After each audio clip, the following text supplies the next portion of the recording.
She thinks maybe she had been roofied by this other guy. Yes, and then she told me that afterwards, her dad picked her up. That's when she told me that she didn't remember anything and that she had been roofied. And that's when I was like, oh, in the back of my head, I was like, dang, we had sex and you just told me that she was off a roofie. So she doesn't remember anything that happened. And so now it's like, what's that make me look like? But at the end of the day. Yeah, it's interesting what that makes you look like, because I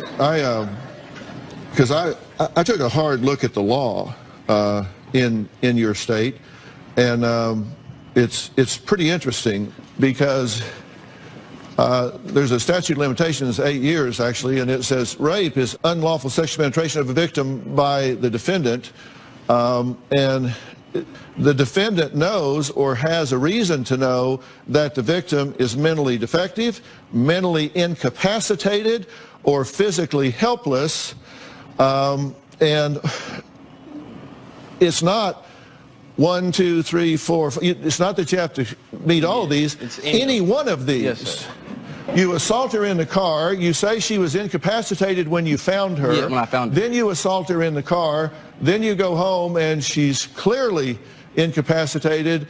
And no, you still. There was time lapse. That's my girlfriend. We've had sex plenty of times. We've had sex every day, countless times. Like yesterday, like this morning, like all the time. What does Autumn see in you? Oh my gosh.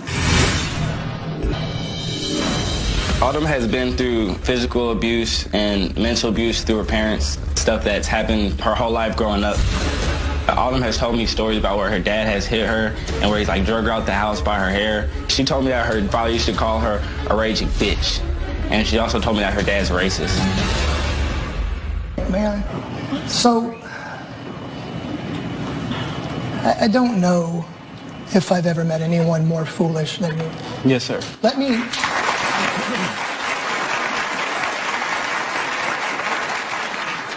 me carefully define the situation for you.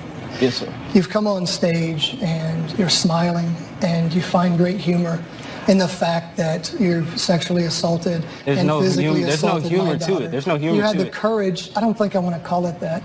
I think I want to call it the poor decision to look my wife in the eyes and use your fingers to illustrate. But if you'll listen to me, I want to outline the situation for you. Everything you're saying, yes, sir. Okay. I've trained thousands of warriors, soldiers, to take the battlefield in some of the most austere and dangerous conditions imaginable. Yes, sir. Against some pretty scary armed aggressors. Yes, sir. Do you understand that? Yes, sir. That's probably why your daughter's so afraid. I've come looking for you, and I'm going to just tell you that by the grace of God in heaven, I was unable to find you. Yes. And it's only through my inability to do so that you still draw breath. Yes, sir. So you're going to kill me.